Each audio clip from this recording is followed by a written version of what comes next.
She gave me a deadline of when I need to propose. She's like, if I don't see Yeah. a ring on my finger by this date, then we're done. I'm like, okay, it's realistic though.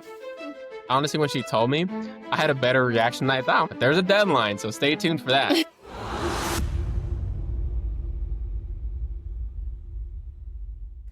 Hello, everyone, and welcome back to another delightful episode of 1000 Gurus with me, your host, JR Yonocruz. So today's conversation brings back our returning influencer power couple, Hazi and Vanessa. I was excited to ask them to come back to the show because both of their previous episodes were fantastic. Vanessa is such a warm and fun person, and Hazi is such a thoughtful and energetic communicator. And having both of them on the show at the same time exceeded my own expectations. I didn't know that they were in Thailand actually until we jumped on the call, but it's so cool that we get to have this conversation despite being across the world from each other. We chat about what they've been up to since their last recordings, their experience vacationing in Southeast Asia, possibly moving there long term, how to navigate their relationship, being both business partners and romantic partners, insights on how to build a career as an influencer or content creator, and their timelines for marriage. So without further ado, hope you enjoy listening to this episode with Vanessa and Hazi.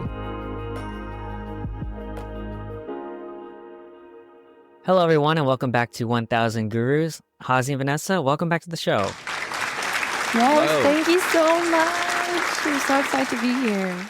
Good to be thanks, back. guys, Good for to be coming back. So, where are you guys right now? You guys are not at home, right? No, we're not. It was actually- Oh yeah, we're pretty far from home. So we're in Thailand at the moment, in Bangkok, Thailand. Yeah, we've been here for half a month, so it's been quite a journey here. Dope. Yeah. Have you guys been before? No, this is actually my first time in Asia.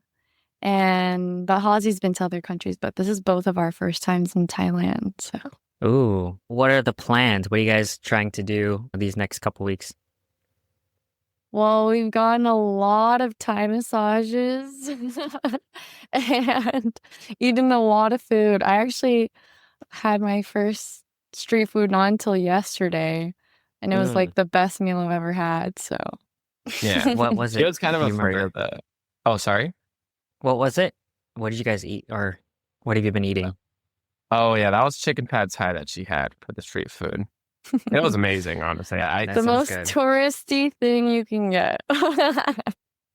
Well, yeah, and because the culture here around street food is just it's everywhere, right? It's everywhere, and we're not used to seeing street food all the time. And like for us, like we think street food, like oh maybe it's not safe, maybe this, maybe that won't be that good. No, it's definitely some of the best food we've had. It has all been street food so far. So yeah, I'm really glad she got to finally try that. And then also plans for the future. We definitely, at least for Thailand, we haven't gone to a temple yet. And then because a lot of stuff happened when we got here, or like a week in to being here together, the Queen Mother unfortunately passed. So then they had to close down a lot of temples and palace, the Grand Palace as well. So that, and you have to wear black too and white. Like you have to wear muted colors because now the country's in mourning as well. So it was just like semi-culture shock for that to happen to us while we were here. We're like, wait, what? But thankfully, we have friends here. We made friends here. And they told us like, oh, just make sure you do this and that while you're here, while we're in boarding. I'm like, okay, great. I'm just glad I know, because we would have never really known what to do, or that it even happened really, right? Then we see on the screens everywhere. But yeah, so that's been really fun. But we're going to go to Vietnam for 3 more weeks in the next few days. So that's going to be really, really fun. And we're going to try to focus more on nature, because we've been in the city this whole time. And I love the city, don't get me wrong, but it is a lot of traffic for us. Yeah. A lot of cars. But they do have a train, but where we're staying, it's just not great access to the train. I see. Okay, so why Thailand and Vietnam? Do you want to answer, or can I? I'll start it. Maybe you can finish Okay. it. But Yeah. well, we've been heavily, or at least I've been heavily influenced by the internet. And as we're coming into adulthood, we're realizing how expensive everything is. And so we're trying to see like options about moving abroad, just because it seems more attainable than living in the US. Like, it's so expensive. We just came to the realization if we didn't have our parents, we'd probably be like on the street or something. So Yeah. Yeah, we're we'd be trying to screwed, look in other honestly. countries and Yeah. Okay. Oh, so you guys are scoping out the place for potentially moving there long term? Oh, Exactly. that's cool. Yeah, that's probably the biggest reason why we decided to come for so long as well. And like even running the numbers, we're actually saving money by being here and not being at home. Yeah, just the amount that we spend over there. And like it's not like we party every day or anything, not even close. Like I'd like to think we live pretty chill, like kind of held back from spending all the time. And then we just look at our finances like, what the hell is going on? It's just everything's so expensive. Like my insurance was going up, my rent went up this year. And I'm sure, I mean, you can relate too. Everything has just been going up. And we both have remote jobs. So now we're thinking, and we're both in online school as well. So we're thinking, hey, we're both fully remote. Why don't we take this opportunity to see if it's even possible? Right? Because like we see the internet, like we don't really know, but they're like, hey, come check out Thailand, come check out Vietnam, China, Japan. I'm like, okay, yeah, sure. Why not? Let's go check it out. Yeah. Yeah. And it's been a great eye-opening experience. I mean, we want to do our best to also respect the culture and like not kind of overstep as like tourists and like foreigners here because yeah, I'm still really grateful that we're in the position that we are because like any country, it still has their problems. And I'm not going to say it's 10 million times better than what we have, but for our situation, it is better. I will say that. So far, so good. Like we are strongly considering moving to Thailand at this point. Yes. Dang, that's cool. So, a couple questions is maybe you guys don't really have anything settled yet, but what is the amount of time do you imagine you might stay overseas in, let's say, Thailand or wherever you pick? And then two, how does that work with I was going to ask like income or jobs, like how is that working out? You guys just have jobs that you are able to work in like Thailand hours or how does that work? Yeah. So for me, at least, well, we both work in like the social media field. She's an influencer and I manage other content creators as well. But Okay. my hours aren't like rigid. Like they're not 9 to 5. I work like either just mornings and evenings for me because it's mostly like just having meetings, talking to people, sending out emails, and I just let them know my availability as long as it's not like middle afternoon Western time. That's fine. I could do mornings and evenings for you guys. Yeah. So it's been pretty flexible in that sense. And then luckily with my classes as well too, they're all evening format. So that's just mornings for me. I have heard of stories of people with 9 to 5s online doing it and like just working the whole night. And they're saying it's still worth it because they're getting a much better life than they would in America, apparently. But yeah, Vanessa, did you want to add? technically all of my income is passive because Mm. I make content and then I set it out there and then wait for the check to come in. So I'm not really restricted by time over here, which is really nice. But I feel like the easiest visa to come over here is to either take classes here or even teach English over here. So we were looking into that as well. And I feel like that'd be really fun to like kind of immerse ourselves into the culture and the people here because like we've been such tourists and hopefully when we move here we can be more assimilated to the people. Yeah, we just feel bad when we don't know the language that much. I mean, I everyone speaks know, I feel English. Yeah. terrible. Yeah, I feel Yeah. terrible. I'm like, okay, I should have put more time because I think it would be a much better experience. Just not even for them, but like also for us, like for everyone, if we just knew the language too. So yeah, we definitely want to take classes if we do decide on Thailand, or either if we do Vietnam, Thailand, China, whichever country we end up wanting to move to, we're definitely gonna take time to learn more about the culture and the language. So how is the visa situation? So I'm not sure if you guys have settled on a few months or a year or whatever, but what is that situation like? Is there a time limit until, let's say, you teach or become a student or something like that? Or what is the logistics? Yeah, so it depends how long, at least for the education visa, it depends how long you get. So if you sign up with the school and they have 8 month to 14 month programs, so that you can be here for pretty much minimum. The lowest they have for the education visa that I've seen is 6 months. So you can at least stay here for 6 months. But then they have this interesting rule that you need to leave the country every 3 months, though. So I don't know what that's really about, but you can just leave for 24 hours or a week. Oh, just take a quick vacation somewhere nearby. And there's a lot of countries nearby, a lot of great countries. And then with work visas, again, it just depends on like how long you plan on working. Like you can get a year-long contract. Most of the teaching positions I've seen are about a year long. You can renew it. You can go with someone else, however you like. But it seems to me that most visas work around 6 months to a year. There's a lot of information. And then even people we ask sometimes, they give us different information for the same things. And the rules constantly change, which is something that we're a little worried about too. Because they have a digital nomad visa, which means, hey, if you can prove you work from home and make a stable income, like you can live here too. That's 5 years. And they just made recent changes where you can't have a Thai bank account if you have that. And then now you can't get insurance, medical insurance if you have it. So we're like, oh, that's weird. I don't know. That's an interesting decision. So in Thailand, especially in recent years, has been kind of slightly infamous for that, for foreigners trying to live here. Like they just constantly change rules. So that's something we need to keep in mind about. And we just need to pay more attention to the news. But that's why we're thinking on the shorter visas, like education or teaching visa or worker visa.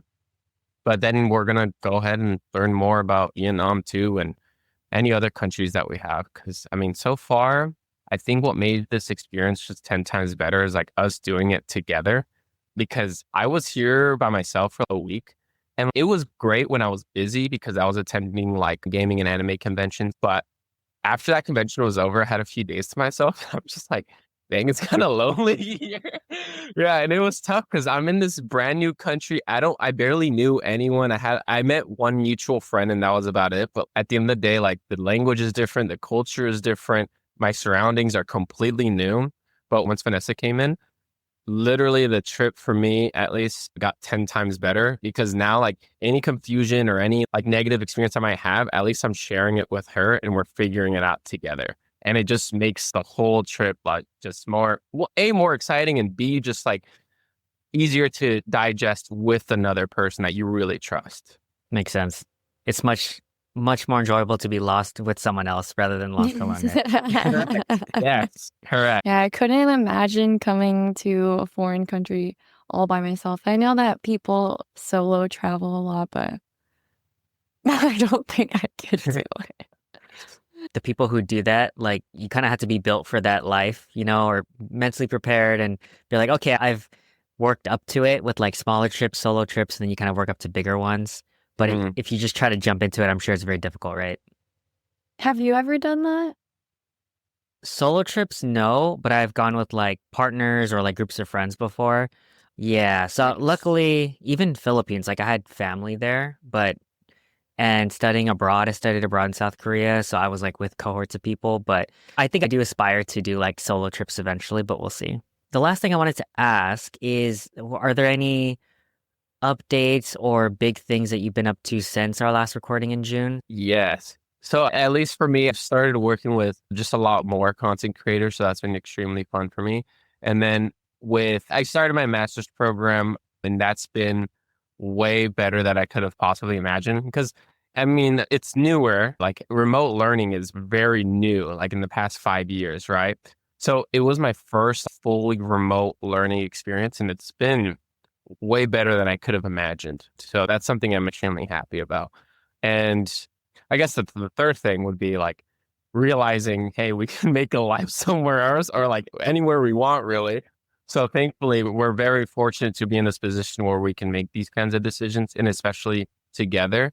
I do think that we're both very lucky to be in this position to plan our lives with a lot more freedom. Well, I'm really excited because I'm adventuring into the acting comedy scene, and I'm like working on a little like semi-comedy docu-series with a couple of really amazing creatives. So I'm really excited about that. I don't know how it's going to go because I have no experience in acting whatsoever. I took drama in 7th grade, but other than that, same thing. 7th grade drama, docu-series, Yeah. But I'm really, really excited about that. And I think it's really going to help me with my own personal content, just having kind of people in the same space, because that's something I struggle with is like working on my own creative projects because I don't really know anyone else like I know people in the industry, but it's all online and I'm not like necessarily close. So it's nice having Hazi because he's also in the industry. So, but he's a manager, so he gives me the other perspective of things, but just other creatives I'm not too close with. So it's nice working with people who are so passionate about comedy, especially. I think it's like a 5-part YouTube series about this girl who comes to LA and is trying to fix the entire world. So, Sounds reasonable. yeah, right? And she refers to the 48 Laws of Power book series, and she takes her own perspective on it and applies it to helping people around her. It's really cool. Yeah. I'm excited. I feel like they'll execute it pretty well considering the people that I'm going to be working with, but yeah, I'm really excited. It's going to be its own YouTube channel, but it'll be connected to my Instagram, my YouTube at Lovenisa. It's so funny because I think the series will be coming out in January. So, Oh, Cool. wow. Perfect timing. yeah. Perfect timing, yeah. Yeah, no. Yeah. So, Series. yeah, we're going to be recording in December and then it'll drop, I think, mid to late January. So, I'll link whatever you guys send me and your socials, so I'm sure if they're following you, they'll thank see the you. updates. Well, that's exciting. Anything else before we jump into topics? Any other exciting updates? We're in Bangkok. Yeah, I know. I know, it's think like the that's- biggest thing right now. The most traveling we've ever really done has been happening the past 6 months.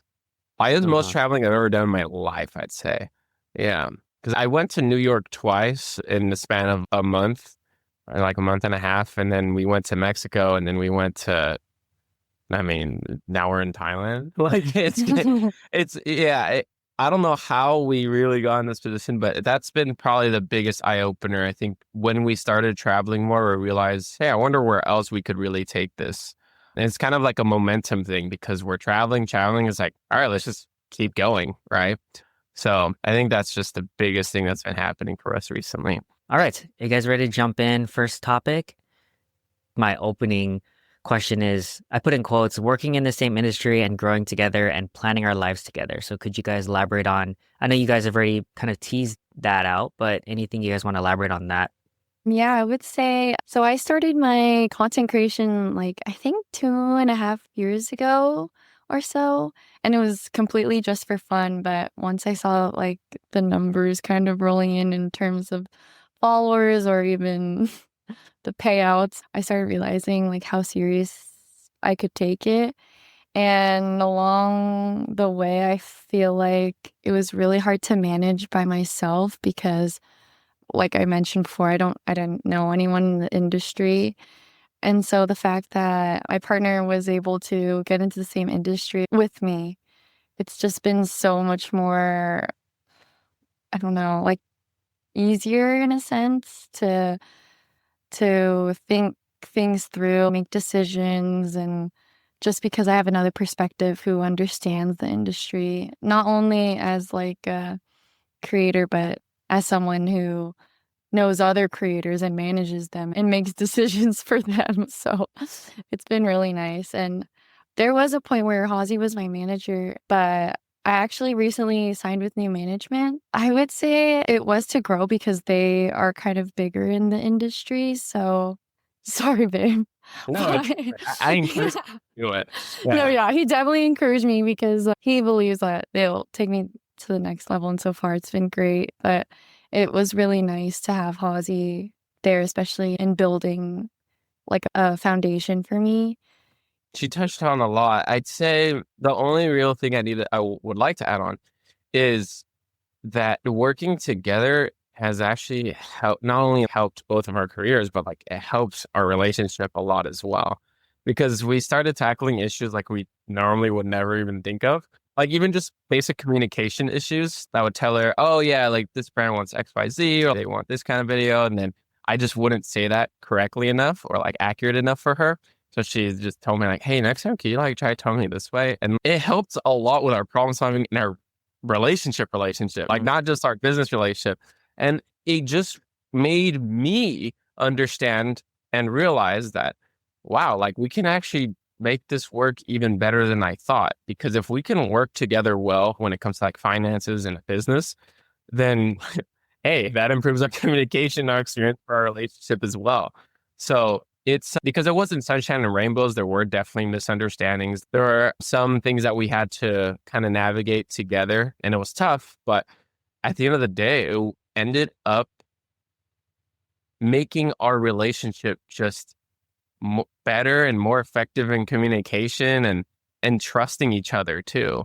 Because for me, it's just, wow, if we can trust each other when it comes to like our finances and business, then yeah, that's definitely gonna seep into our relationship. And now just as a whole person, as a whole partner, like not just a relationship romantic partner, but as a business partner, and that made me realize, oh, as a life partner, this is already going so great.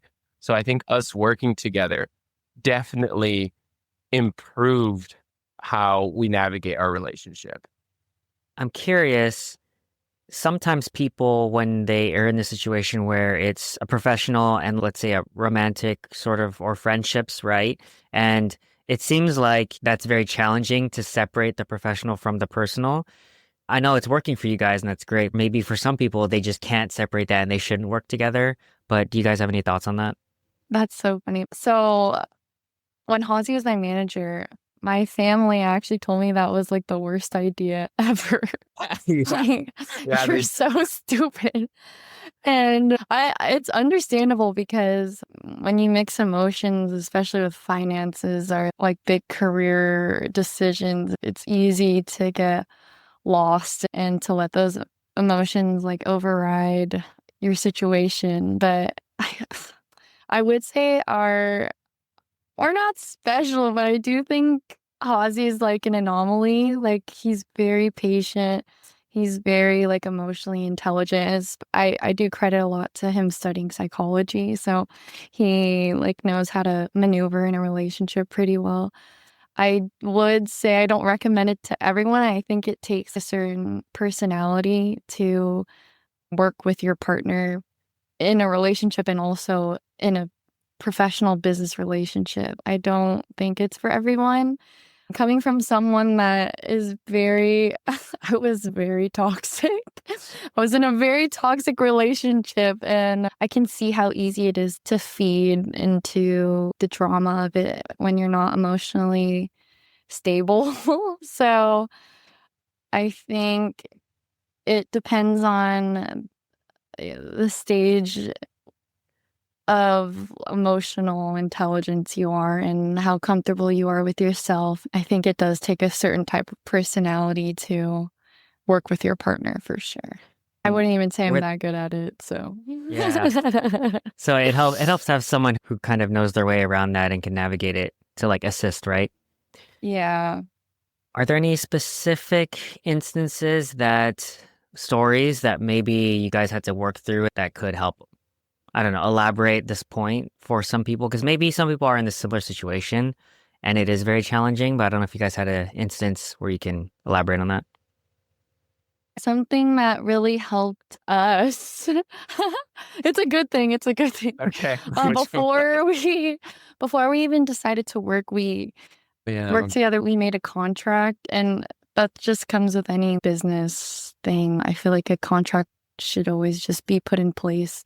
Even like when Hazi and I get married, we've talked about no matter what, like we're going to have a prenup because as much as we love each other, like we still want to protect ourselves in anything because we don't know what the future is going to hold. So I think a contract stating absolutely every scenario has really helped us. So when we've come to issues throughout this business/romantic relationship, like we can just refer back to that.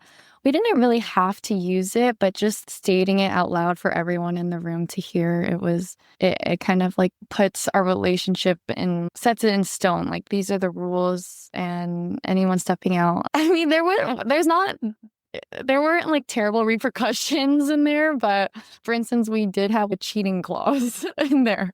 Like, if someone cheated, then X, Y, and Z would happen. And I think as much as it shouldn't be on there in a business thing, it worked for us. So It's just taking into account, I mean, not saying treat your romantic relationship as a business, but it's if you're entering business with a romantic partner, you need to also, or you should also account for the romantic aspect of things, because then it gets muddy if you try to keep them like truly separate. As human beings, we need to also be like a little bit honest with ourselves. Can I really keep this 100% separate? No, I don't think I can. So let's tackle this in a different way rather than keeping them like completely separate. And like she's using the contract example, like we're combining both our romance and our business life in this contract as well. And in that sense, it just helps us navigate the space a lot better and with more trust and with more honesty as well. Because yeah, again, like I would never think like that cheating thing would ever happen, but it's just like in a business relationship, like when you're entering a business relationship with even a stranger or some other person, you still write, like, hey, let's put this clause in case, fraud happens. But that's just normal in a contract because, even though you want to trust this person, you never know what happens in life. So we just entered that, like, I guess our business relationship with that same mindset as well. And that helped us tremendously because after that contract, honestly, I felt like I don't want to say safer, but more at ease with entering the whole like romance and business intertwining. I like that a lot because it kind of sounds like, let's say in just a relationship, instead of saying, oh, let's just wing it, it's more, okay, let's be intentional about what things could happen, what could derail us. And here's us discussing beforehand about if those things do happen. It's like insurance, right? But more of an alignment on your relationship and your business relationship. And I feel like that's very smart to approach it like that because you're like, yeah, of course, like love and feelings is all important, but just this a little bit of safety of aligning on what could happen could, like what Hazi said, alleviate those concerns or those worries because at least you're like, okay, well, we talked about it. So at least we have the feeling of insurance or coverage, right? So I wanted to ask about, you mentioned, and I put this in quotes, viewing problems not necessarily as problems for each other. I wasn't exactly sure what that meant, but could you clarify? Yes. So something I always love to talk about, and I do talk about my relationship with Vanessa, is what has helped us the most has been whenever there's some sort of issue, it's not like, well, that's your problem, or hey, that's just my problem. Like, understandably, sometimes it is solely mine and solely hers like that. But at this point, we're a team in our lives. Like our lives are very much intertwined. Like we, especially living in another country, like we pretty much live together, just me and her. So anything that's going on with me, like it's going to go on to her because if something's affecting my mood, if something's affecting my behavior, it's going to affect her as well.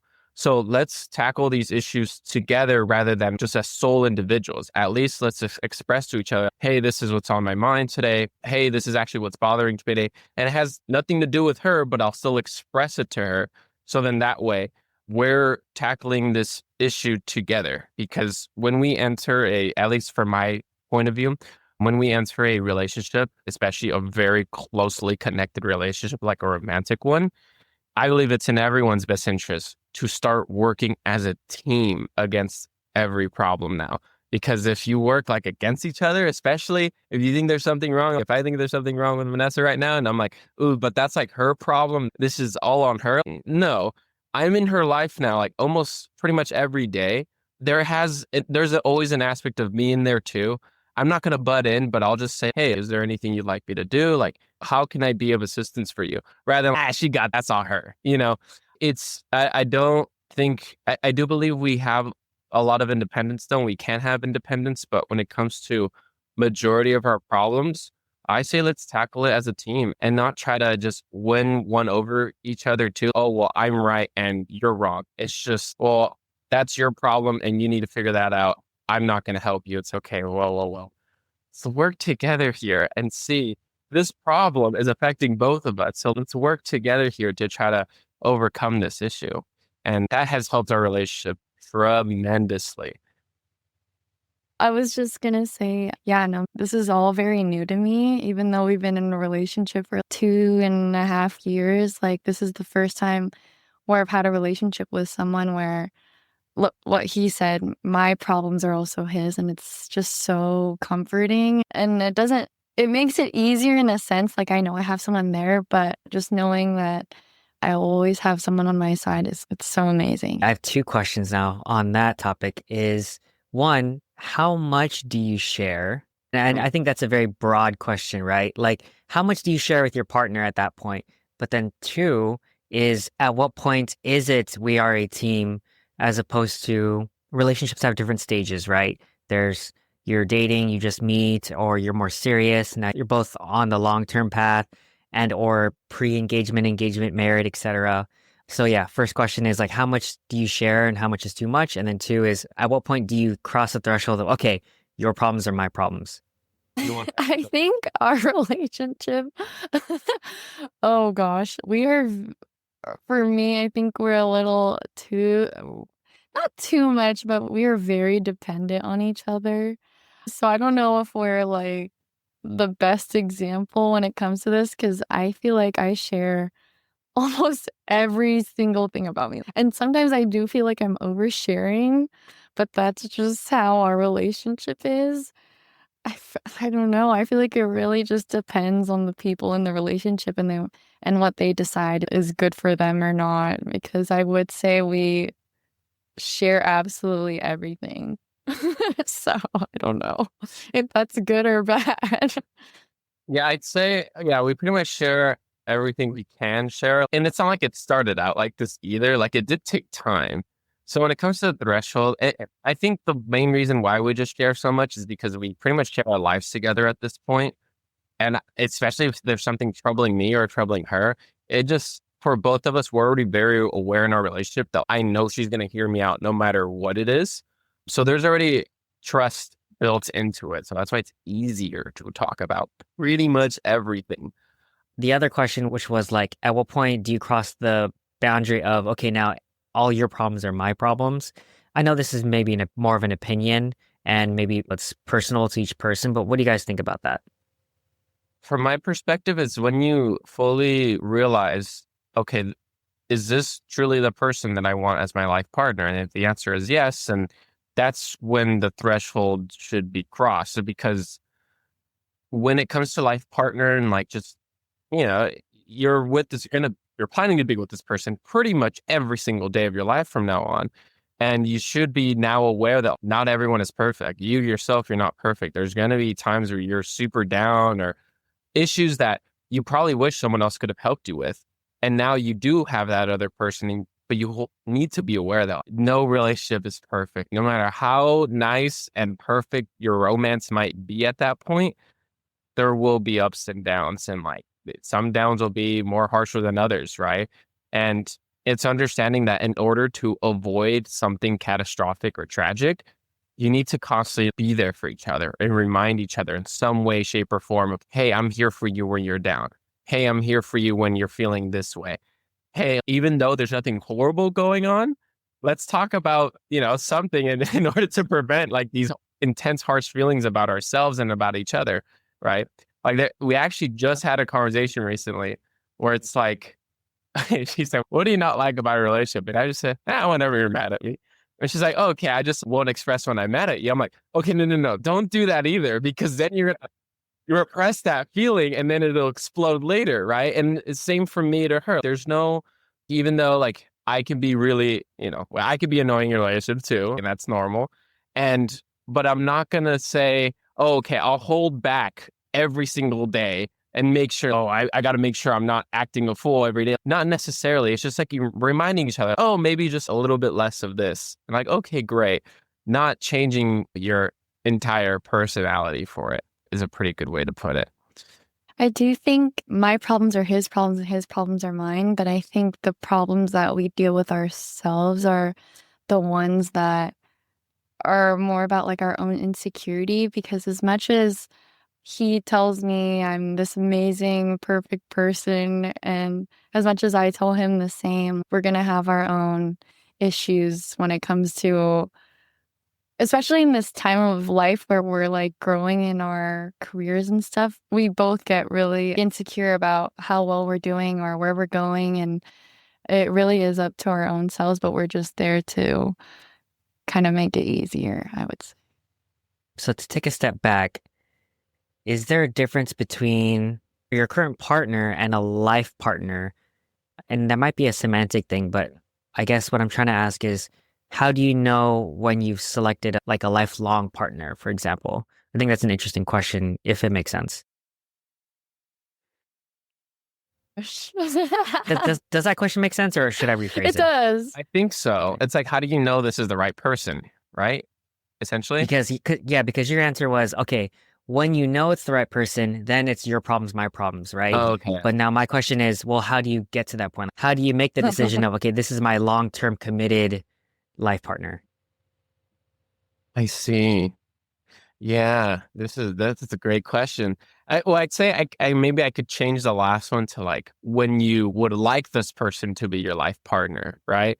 Because not everyone knows for sure like early in their lives. But I think for me, I somewhat keep a mental list of things like, oh, okay, is she good to my family? Check. Is she like loving to me? Check. Am I good to her? Check. But it's it's a feeling, but also it's a combination of the feeling and like a realistic list. At least for us, we've kind of tested the waters of living together too, and like seeing what that's like, and like kind of seeing, I guess, the worst versions of ourselves. And are you truly there for me when I'm down? And we've spent enough time together where we've seen, I mean, not technically, I don't want to say I've seen it all, but it feels like I have. And it feels like even at both of our absolute worst, I would have definitely preferred to share the struggle with her and to have her support me through all these hard times. And even for me, realistically, as much as I love helping everyone I can, there comes a certain point where, okay, I can't be there for everyone. So I need to be selective who my partner is that I'd like to be there for. And helping her and supporting her every time she's low, like I don't feel any ounce of, oh gosh, I wish I wasn't doing this right now. That made me realize, because I haven't had that feeling. I mean, besides my family, right? So it's just like in my head, if I already view her as family and as someone I could see myself like going through struggles with, that's a life partner for me. Like regardless of like our stage in life, because we're in our 20s, the stage in life is all over the place, right? And like because I see people getting married, I see people barely starting their career, I see people going back to school, right? So even regardless of the stage we are in life, like she just made me realize like it's someone I would like to share it with because of everything we've already been through, and that just the comfortability of it all and the ambition and like the life planning of it all. It just realistically makes sense in my head to be with someone that gets along with my family, and also we're in the same industry. We have the same interests, not entirely. She likes other things. I like other things too, but we both respect them. It's hard to put like, this was the moment, because we had to build this moment for years in order for me to fully realize, you know what? Let's go to another side of the world together for a month and a half. That wasn't like a super easy decision to do, but it felt easy because of everything we built along the way. Yeah, I feel like as much as it feels right with each other and we do love each other, I think it's definitely a choice. Like we're actively choosing each other every day. I think that's the difference between just someone you're dating and someone being your life partner, is like constantly choosing them. Another two-part question. One is, I know this is subjective, of course, but what do you think are really good checklist items for the general public people to maybe have when looking for or making the decision of if this is a good like life partner, or if this person I'm dating, are they good for the long term? And of course, again, just to say it, everyone's list is subjective, but what do you think are some tried and true, like really the truths of, okay, these are actually what I think or what you two think are important? I would say you would have to know yourself to a certain extent in order to know who is a good partner for you. Yeah, it's extremely subjective. And because it's so subjective, that's why you need to know yourself. So like it's identifying like what your core values are in life. If your core value is like maybe religion or family as well, it's going to be a multitude of things. But let's say it's religion and family. And the person you date, they can be, the most beautiful person you ever met, great personality and everything. But if you don't align on the core value of religion, and maybe like your families don't get along or they don't get along with your family, it's never going to work. I believe everyone has the capacity to be kind. Everyone has the capacity to be respectful, to be beautiful, to be great in a relationship. But not everyone has the capacity to align on your core values. We're all raised so differently in, 20 years and like 30 years of your core values. And you can't just suddenly switch for that person and it feels right for them either. I would say that's not fair to both people because one is compromising who they are and like what they value for the other person. And I think that takes away from the entire relationship in general. I remember my next question, which was thoughts on the honeymoon phase. And so I've talked about this with other guests as well. And I think everyone has a different conception of it, right? And in a previous episode, I talked with someone about it where I think this is a stereotype, but I think younger people who don't have a lot of experience with love will think that when the honeymoon phase is over and the cocaine wears off, because it's all just hormones, right? People, the toxic way to look at it is, okay, I don't love this person anymore. This relationship is done, right? But obviously anyone who's been in a long-term relationship knows that those feelings come and go, but it's the decision to choose, like what you guys are saying before, which is important. And then the next part of that is like honeymoon phase can vary drastically between couples. I once heard about a study that said the honeymoon phase is around 2 years, give or take, for each person. But once you pass that threshold, now this is my own philosophy, which is that's when it's game on for me, because anyone can be in a relationship when you have cocaine brain and you just love this person because of no reason. But once it's gone, now it's like, okay, game on. Now this is where the real relationship begins. Hope that's not a leading question, but what are your general thoughts on like the honeymoon phase? Because you're a couple. I like that a lot. Yeah. That's so funny. I feel like this is both of our like first long-term relationships, and I think I've experienced this. I don't know if you have, but I think it was right around like the 2-year mark or like a year and a half mark where that honeymoon phase was kind of dwindling, and I was so confused. Like it felt like such an out of body experience. I'm like, wait, do I even want to be with him anymore? What is going on? Why are we doing this? Why doesn't it feel like X, Y, and Z? And I think that's where you start to look inward, and then that's when the active choosing of the person like turns on. And yeah, I would totally agree. That's where our relationship, I feel like, really started, was at that 2-year mark, because you kind of have to create those feelings from your own self and choose that person. So it's really interesting you said that, because I'm like, wait, that's exactly how like, I oh, okay, yeah, I felt. can relate to that. Okay, Yeah. phew. Yeah. I remember when like first being like annoyed of her sometimes, that's just, sorry. Yeah. But I always say, honestly, this is just going to pass. It's not like she's going to annoy me every single day for this. And then I talk about, I'm like, hey, could you just not say that or something?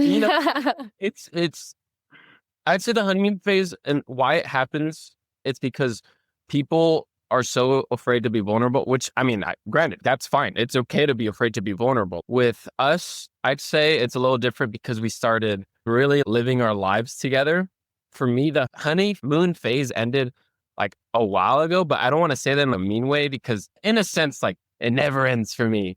But no, I understand we both are not the most perfect people in the world. And that's normal and that's fine. It's understanding like these imperfections that make us human and experiencing these imperfections with her. That's why I want to keep moving forward, because the honeymoon phase actually ended for me. Maybe that's another threshold. So the honeymoon phase is over and I want to continue this relationship. Like, yeah. But like in the beginning, it was like unrealistic expectations of being flawless and perfect. Like she has her life together. Everything about her is perfect. Everyone loves her. She loves everyone. But then once that was kind of dwindling down, like the more we got to know each other and I fully saw her as a human being rather than this perfect being, that's where I'm like, oh yeah, the honeymoon phase is a real thing. But I want to keep the ball rolling. Yeah. But it wasn't something that I sat there and then thought, okay, it's over now, time to shift. No, it was something that just happened naturally over time. And I think, honestly, this sounds so weird, but once the honeymoon phase ended, it was just so much more fun for me. I was just way more comfortable because I don't have to put on this, oh, I'm a perfect person for you all the time. It's kind of an act. And because, oh, you accept me for me. Oh, wait, that's kind of crazy. That's pretty cool. And yeah, I'd say honeymoon phase, just because it's over, it doesn't mean it ruins the relationship. In fact, I think it enhances the relationship. It's when the glasses come off of the honeymoon phase, then it's like now we can accept each other as we really are. My next question is roles. Do you guys have roles that you play in this relationship? And then would you advise sort of how to navigate that for other people? Take it as you will. It's a general question. I'm heavily influenced by TikTok, so sometimes I really like to feed into heteronormative relationship Gender standards. roles. It makes me feel a bit more comfortable and leaning into our own gender roles, and sometimes it's kind of unfair, but I like the fact that I can feel like protected, and then I'll like nurture him at home. Oh, I hate that word. But personally, for our relationship, I really like how that works. It's not for everybody, but for our relationship, I would say it works. I'd say, I think it goes back to the core values thing, because it's like understanding like how much of these roles are important to you.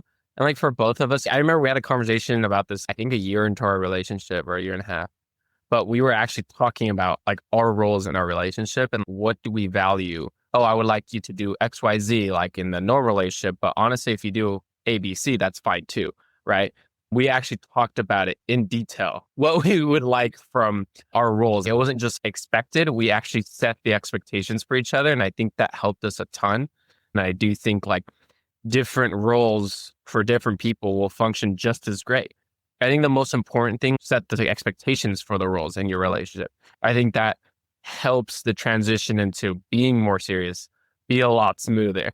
Because if I just was kind of expecting her to do ABC and then she wasn't doing ABC, and then I would get upset, like that would put a damper in our relationship. And then I would repress it, like, why is she not doing it? Does it mean she doesn't love me? You know what I mean?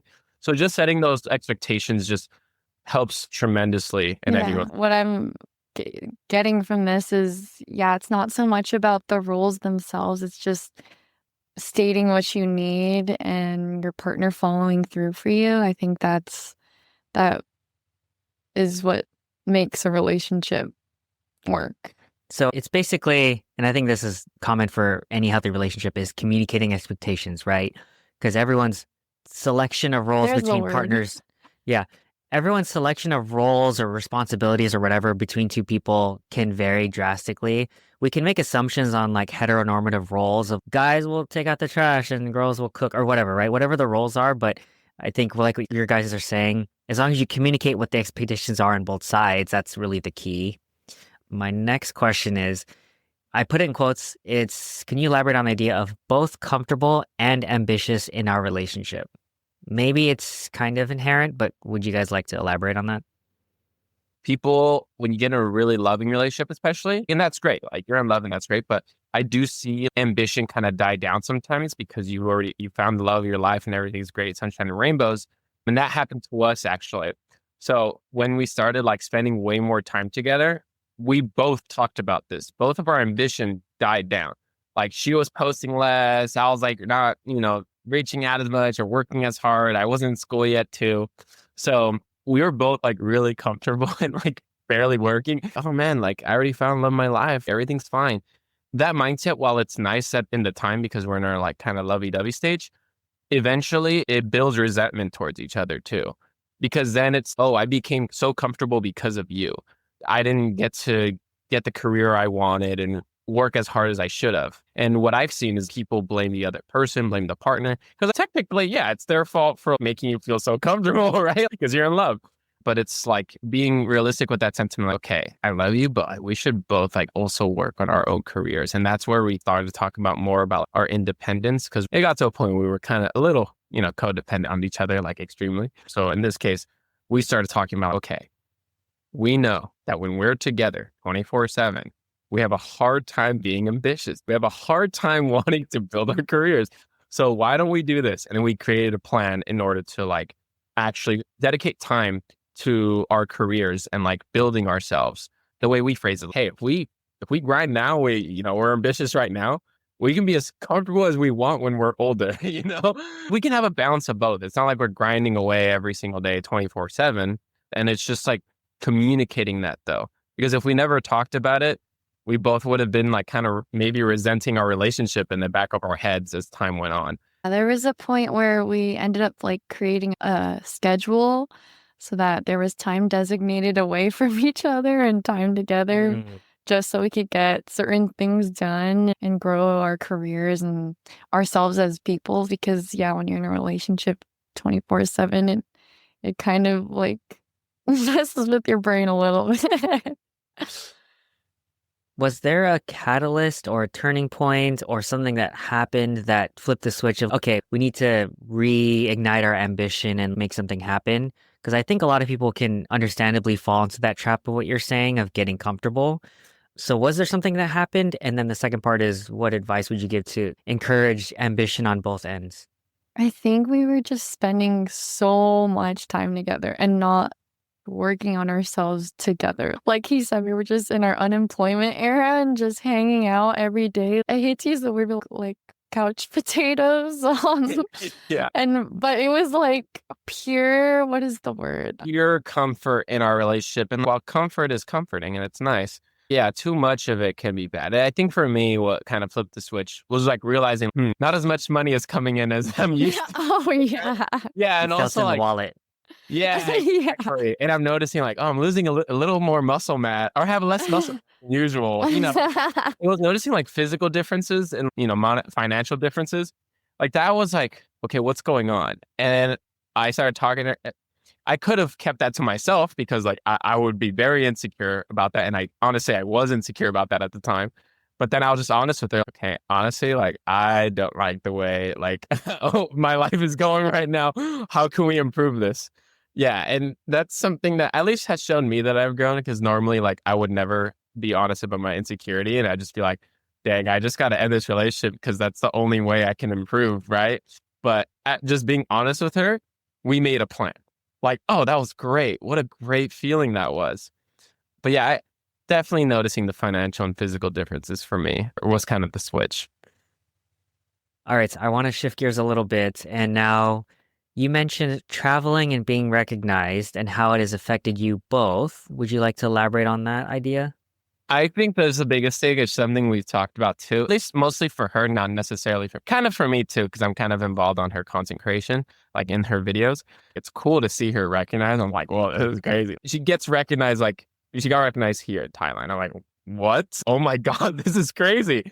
But it's also realizing like, oh, you kind of have to be on your best appearance or like your best behavior 24/7. It's literally happened to us where we were like kind of arguing, it wasn't like a real fight, but like we were kind of both upset walking in a mall. And then randomly someone's like, are you Love Nasa? And we're like, dang. And then we're like, why? Yeah. And it made me realize, wow, I wonder, because, she's not an A-list celebrity or anything like that too, but it's just like, wow, imagine their lives. Like they have no sense of privacy. And like that to us, and she's nowhere near that level, right? No offense, baby, but like I look. But it's just still, I mean, I would love to hear her version of it too. But from my perspective, it's just like, dang, yeah, you really just don't have an opportunity to like kind of be upset with me in public or be let loose a little bit with your emotions, right? Not extremely, but just a little bit. To like decompress, you have to wait until you're at home because you never know what you might be watching, right? Yeah, it's taught me to keep our problems at home. But I would say my experience with getting recognized has been really nice and really encouraging because I've had some of my fans just come up to me and then tell me how much how much of an effect I've had on their life. And I'm like, not it's just crazy to me because my content is just like funny and quick, like slice of life type of content. Like it's very just like my life. And so it's really, really comforting. amazing to meet people where they have this parasocial relationship with me. And just knowing I have that effect has really helped me in my content too. Because I think I mentioned the last time on we talked that I was really struggling with content, and I still struggle. I think as like a TikToker, making content like every single day is really, really hard. Just in terms of being creative, like I have to think of a new idea every 24 hours. And so just hearing how much I've affected them is so amazing. I have the best fans. Like they're so amazing and they're funny too. So that's cool. I don't know if I mentioned this when we were talking on your episode, Vanessa, but that'll happen sometimes with Blessy and I when we're out in the public and people will ask us for photos. And Oh, so and cool. sometimes, and Awesome. sometimes when I'm by myself and I'm very like, I don't usually like talking to people in public, but then I've had a few instances where I'm like, at the end of the interaction, I'm like, damn, I seem like a jerk or something because I'm just so like, oh, okay, sure, Yeah. whatever. So Yeah. now I'm like, when someone comes up to me like, hey, are you? And I'm like, oh yeah, like I have to put on this sort of, and so for me, it's as an introvert, it's kind of draining that I know how to be on certain times. But I mean, it's like a humbling privilege to be able to be recognized and, oh, I really like your content. Oh, thank you so much. I appreciate it. And then all this other stuff. I wish I was more like always on. And I know we're in a public space, but I don't know for you guys, but like whenever we go out and I hear Tagalog being spoken, I'm like, there's like a 50-50 chance someone's going to recognize her or I. And so I almost have this weird visceral response hearing Tagalog in public. I'm like, oh shit. I'm not ready to like talk to anyone right now. I'm just like, I'm Yeah. just trying to live my life and, I mean, hang out with my girlfriend. Yeah. But so I totally feel it. Oh my gosh, I totally get that. Like you have to be on 24/7 just in case. Just Just in in case, case. yeah. You don't want to be a jerk and break the Yeah. facade of like, Exactly. because they have a conception of you, obviously, but it's you don't want to be mean and then someone's like, oh yeah, I met her in person. She's such a jerk, I like that. Like how you said, it is definitely a privilege to have this experience. And it is amazing regardless. Just, sometimes those small moments where like us or like Bad arguing, timing. like, Yeah. yeah, I was just like, oh crap. Yeah, but it is sweet. It is still overall, we've never had a negative experience with it. Yeah, it's and I'm sure you could relate to that. It's always positive, but it's just some situations you're like, oh. So I'll pivot a little bit, but we've been talking a lot about relationships, and one of my last few questions was like, what are some strong indicators of a successful relationship? I don't want to repeat too much because you guys have said a lot of good things about communication, honeymoon phase, and like the whole approaching it as a business has helped your relationship, and then now you're working as a couple and the public sphere. But is there anything that you think we left out about strong indicators of a successful relationship? I think after a certain amount of time, like just the willingness to be open with each other is probably the most key thing. Because like, you can communicate, you can be the most effective communicator about everything. But if you're not willing to open up about, certain things, especially things you're insecure about is the biggest thing. Something I've learned, insecurity tends to be like one of the biggest silent killers of all relationships. And like, it can take different shapes, different forms. Like it doesn't come off as insecurity, but it is stemming from insecurity. So a lot of people don't share their insecurity. So then they like kind of repress it. They start overthinking it. They think like the partner doesn't like them for their insecurities too, and that can just not be the case at all. So definitely the willingness to be open and not even honest to the other person, but being honest with yourself. Because so many instances, especially in my life, like I was not honest with myself. Like I was not realistic with myself. Then I would let like these insecurities kind of overtake me and then blame myself for absolutely everything possible. For everyone's insecurities, if you can be open and honest with the other person, and if they're accepting of it as well, that's a super strong indicator of a future, at least long-term successful relationship. All right, I have one last question, and might be a little bit of pivot. I want to ask because maybe some people might be thinking like, okay, you guys are working remotely, you guys are both in the influencer industry. The general question is, how does one make a career out of being an influencer or being in the industry? And I mean, not necessarily looking for like numbers or anything specific, but more just like, how does one build a career where you can support yourself so that where you're at now, where you guys can work overseas and have enough of an income that's comfortable for you guys to live there? Any general thoughts on how to make that work? I mean, I think the industry like constantly changes, but I would say in the state we are right now, like I know people with less numbers than me who are making way more than me. I don't ever think it's necessarily about the views or the amount of followers you have. Something I've noticed is just creating your own world in your content and marketing that to companies. So I have this girlfriend who works for like a fashion company. They just like resell like vintage pieces and stuff. And in order to get the company some marketing, they were reaching out to influencers and they were getting paid like 5 to 10K per video to influencers that had like less than 10K on TikTok, which is so crazy. But it's because those creators are number one, consistent, and number two, have content that's like digestible for brands themselves. I would say I kind of struggle with that marketing myself to brands because I'm a comedic creator. So I don't get numbers like a financial creator would, like, because they can work with Robinhood or Webull and they know money. So they're going to get paid way more.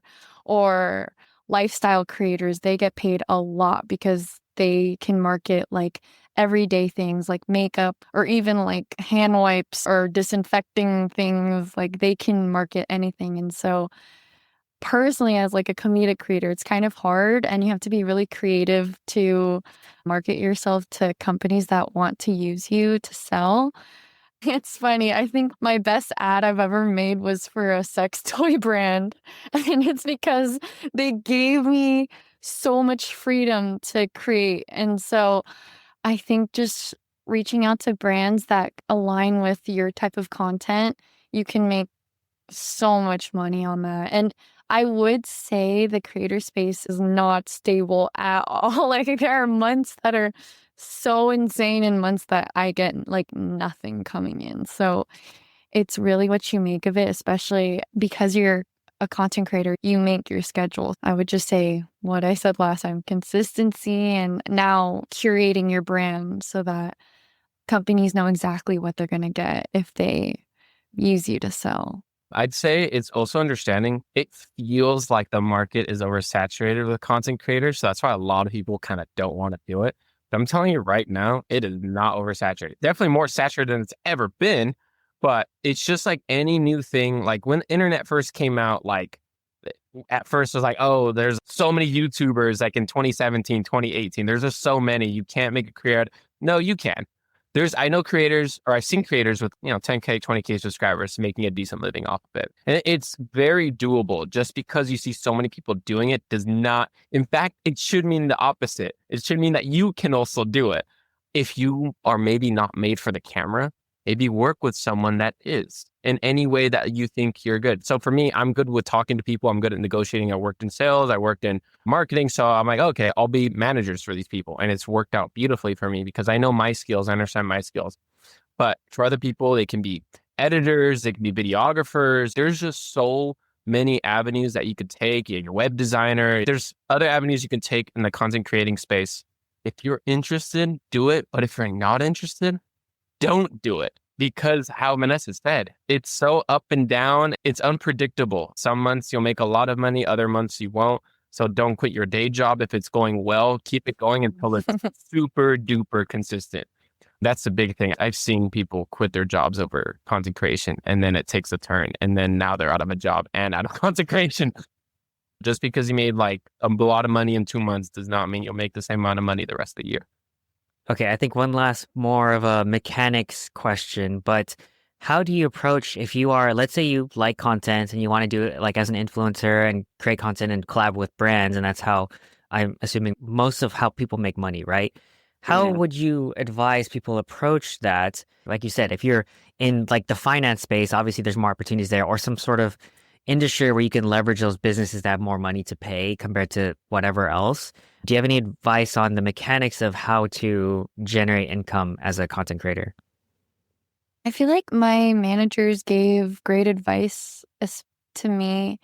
And I would say in the beginning, especially, you should experiment and see what is working because sometimes when you kind of when you pick a niche and then you try to stick with it, you're boxed into just like that one thing. And that can kind of I feel like that can get old. And I think in this space, you have to learn how to adapt to not necessarily what's trending, but what will work. And this is something I'm still learning too, is like how to curate my own content so that it is digestible for brands. But I would say just experimenting, because I was following like a formula for a little bit. And then after a while, it started getting old. So then I had to find like a new way to be as successful as I was before. So I think it's hard because it's constantly changing. But I think, yeah, just experimenting works the best. I'd say if you want to like target a specific niche and like work with brands directly, and like your sole goal is not to like necessarily create content for yourself and for your audience, but like for a brand, for the brand's audience, you just kind of, there's so many people that are already doing that, because UGC, it's for the brands. It's not necessarily like for your brand, it's for their brand. So if you want to make money like fast or faster than normally you make as a just typical content creator, it's just acknowledging, okay, which brand do you want to work with? Okay, look at their videos and look at what the person they're using to make these videos, what they're doing. How's their editing style? How do they talk? How do they present the product? And you can kind of like semi-copy that and put your own twist on it as well. So that's probably the fastest way you could do it. But also be realistic. Are you good on the camera? Can you speak well? And if you're not, how can you learn? How can you like just be better? You practice. You record almost every single day. I'd say every single day. Because just it's gonna pay off once you're able to like really pull off like a good speaking voice and presenting products. And it takes practice. It's not easy just like picking up a camera and presenting, oh, look at this matcha brand. Oh, look how nice it looks. And you have to have like good editing skills, or maybe you don't need editing skills. Maybe you have a very specific style that works for your advertising or works for advertising companies, right? Like Vanessa said, you're gonna need a lot of experimentation before anything takes off. Find a style that works for you, but that can evolve. That led me to thought. I saw this thing that there's a difference between content creators and influencers. I would say like a content creator is there because solely for the purpose of maintaining content. And then there's influencers that are like this entity for brands to work with. And I would say being an influencer is awesome because I mean, you're going to make a lot of money, but I would consider my own self more of the content creation because I want to build my personality online. Like, I love the money part, but I would say the priority is the content itself rather than being an entity for brands to use. Go into other avenues. Like, don't just do TikTok. Don't just do YouTube. Do all of it if you can. And also, if you have experience like writing, if you're a good writer, write an ebook to go along with whatever niche you're in. There's so many avenues. Like, what else can you create on top of what you're already creating and capitalize on that too? That's really the most direct way to make more money off of whatever you're doing already. Cool. I like that. Lots of solid advice. And like what Vanessa said, it's like the intentionality of what you're trying to do, figuring that out. Any last thoughts that you feel like we haven't covered that you want to throw out there for the audience? Relationships are hard. And no matter how perfect a relationship might seem on camera or on Instagram or whatever, there's always issues that they had to work on to bring these kinds of, I guess, perfect moments in a relationship.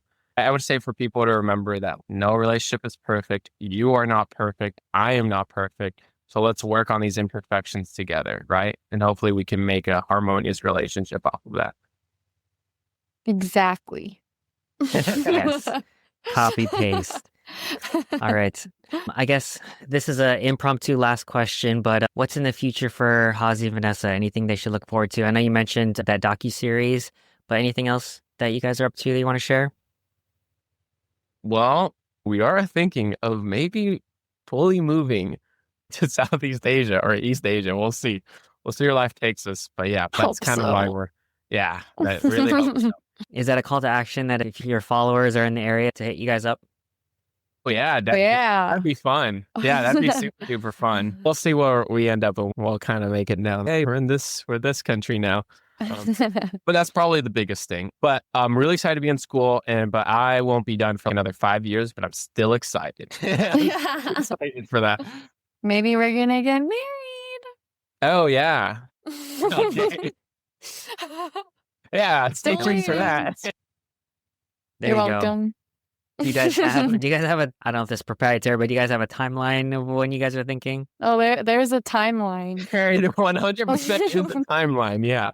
Funny story. Yeah. She gave me a deadline of when I need to propose. And she's like, if I don't see a ring on my finger by this date, I don't want to Oh. spoil the date, right? Yeah, But by this date, then we're done. I'm like, okay, you know what? It's realistic though. Like I It's rock fair, with it. yeah.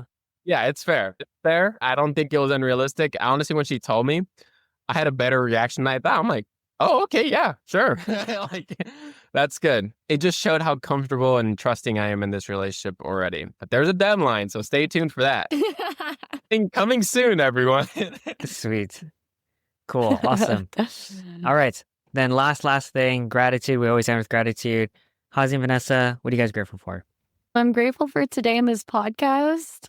I was actually really anxious about doing it today. I just always am, but it always ends up being such an amazing time. So I'm very thankful for the conversation today. It was really fun. Honestly, yeah. Even though like I love talking, and especially like in a podcast setting, it's so fun. I still get a little nervous and anxious before it. Like I still, yeah. So honestly, you're doing an amazing job. I love. I the know, message this is so you're sending cool. out. I love Thank you. ending with gratitude because there's so much in life to be thankful for. Like, yeah, life is really crazy. It's so many things are going on right now. But hey, at least we're still alive. We still have each other, and we can still do this podcast. So that's great. That's really, I just love sharing any experiences that can help others as well. So thank you for setting this up. Really appreciate it. Thank you. I really appreciate that, guys. Thank you so much. All right. So before we stop the recording, I will do my final sign off to the audience. So thank you guys for being here. I really appreciate it. Be sure to like, follow, subscribe, follow Vanessa and Hazi on their socials as well. Leave us love in the comments. Leave us 5 stars on whatever platform you're listening to, all that good jazz. And reminder to be kind to other people, especially yourself. And remember that you can always learn something from someone if you take the time to listen. So thank you guys for being here. Thank you.